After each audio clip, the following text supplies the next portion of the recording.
Hello everybody, Sergeant Soul Team, we're back with Brick and Rust, and today we are looking at everybody's favorite piece of eye candy, the Stone Gate.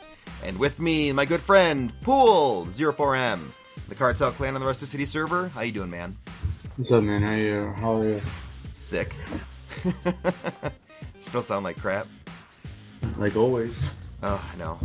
So today we're looking at different things that the Stone Gates can do. Now, granted, it isn't the Stone Gate that only does this. A lot of this stuff will work with the Wooden Gate as well, but I didn't want to show the same thing twice, so if you want to test it with the Wooden Gate, you're going to have to do that yourself. So the first thing we're going to do is we're going to look at this center gate, and you're going to see that a lot of stuff sticks to the gate. Not only ladders, as you can see here, but once you get to the top, you can actually place turrets on this little landing up here. I got two here. Also on the front, this barbed wire, this isn't actually barbed wire. I'm standing on top of this wire. It's actually a physical object that you can stand on as well as build on. So as you see, we have a stone barrier and a sandbag barrier and a turret. So there's a lot of different things you can do with that. We also have a hanging banner and a painting on this side. As for whether or not that's useful to you as a builder, that's... Who shot me? Who shot me? Whether or not that's useful to you as a builder, that's completely up to you guys, but I just thought it's really interesting, especially when you've got people that could build up to your gate. Having those barriers at the top on that barbed wire could be really useful for preventing them from being able to jump completely up. So the next thing we're going to look at, and it's something that still works with a lot of different things, is using the gate to push you into objects. So the one thing that we're going to test first, and it takes a little bit to get it to work right, is pushing into a wall. Oh, I did it first try, and it pushed me through. Thanks a lot, gate. I should have backed up. You can still push into a wall. You could push into different items that are placed next to the gate. You could push into rocks. All that stuff still works. The only problem is sometimes the gate will push you through it, and it won't let you push into objects. It takes a lot of wiggling to get it to work. So, as you saw there, I did it first try, but before recording this, it took me like 4 attempts to get it to work the first time. The other thing that we're going to see here is you could also, if you set it up correctly, which I have 2 foundations here, you could set this up so that the gate pushes you into the post of the gate. If that makes sense. Oh, that pushed me into the foundation for that one. Let's try that again. It's a little tricky to get it to work correctly because, you know, it could push you into all these different things. I'm trying to get it to push me into the post. No, not into there. Come on. You can do it. I know you can do it. Having trouble, Pool. I can't break the game as good as I used to be able to. You probably do a better job than me. Yeah.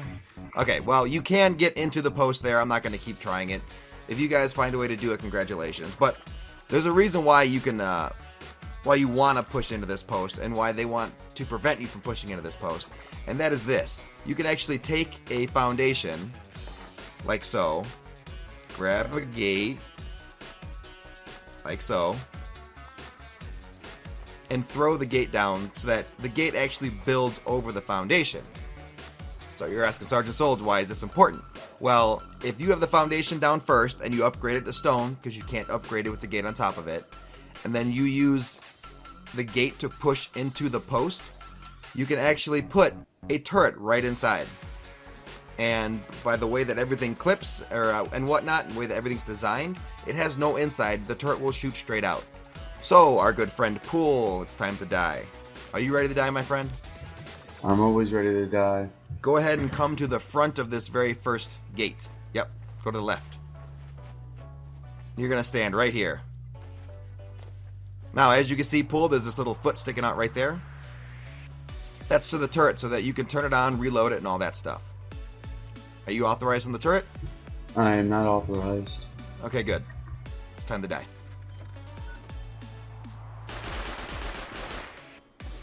I'm sorry, Pool.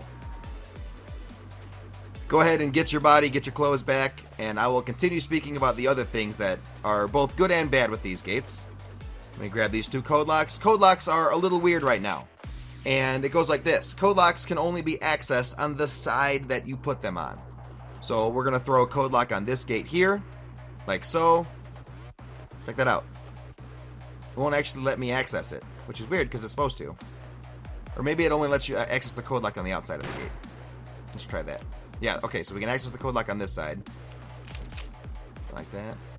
Oh, okay, then I was incorrect. You're only able to access the code lock on the outside of the gate, which this is the inside. I don't know why the armored is on the inside, really, because it should be on the outside. But whatever. So, yeah, you can't actually access the code lock. It'll just open the door repeatedly. In order to put the code in, you actually have to stand outside and punch it in. You got your body back? Yep, good to go. All right, cool. So the last thing that I want to show you guys is involving this gate right here with all this stuff on it. Now, this works for both C4, slash remove, and whatnot. You're able to float objects. Now, I'm just going to use C4 because that's how everyone in vanilla or community or whatnot would do it. Not everyone has the remove tool. So it goes like this. We're going to put 8 C4 on this gate because it takes 8 C4 to destroy it. Someone's fighting out there. And we wait until it gets blown up. There it goes, and check it out. You see that pool? See it. It's Everything is floating. Now, that being said, as soon as you build next to any of this, it breaks it. Or anytime you destroy something. Did some of it break up there? I couldn't tell. Yeah, the turret sign broke. It'll break floating stuff. So it isn't completely foolproof, but you can effectively float stuff both on the wood and the stone. So the very last thing we're going to do, Pool, I'm sorry this involves you dying a lot. We're going to test the effective range of a turret that sits on top of a stone gate facing out. And as you can see, I have 3 little shacks set up out there. And Pool, I'm going to kill you. I want you to respawn at range close, okay? Copy that. Goodbye, Pool. Any last words? Bye. Not good enough. Alright, so I have the turret turned on. Pool, all you have to do is walk out the door. Alright, I saw him pop into there. Turret is on.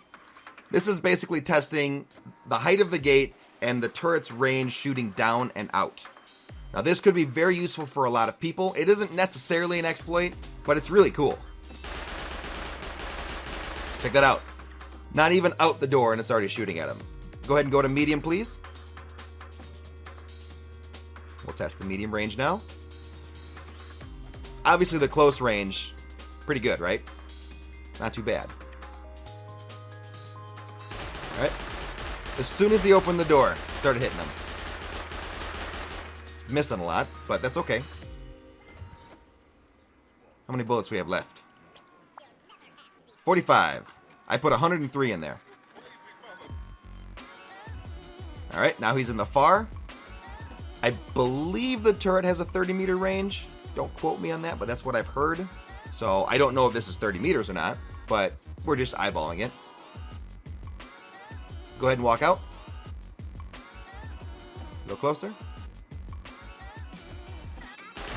Okay, so the median range. Okay, so that is the last thing that I wanted to show you guys involving these stone gates and everything else that you can do with it.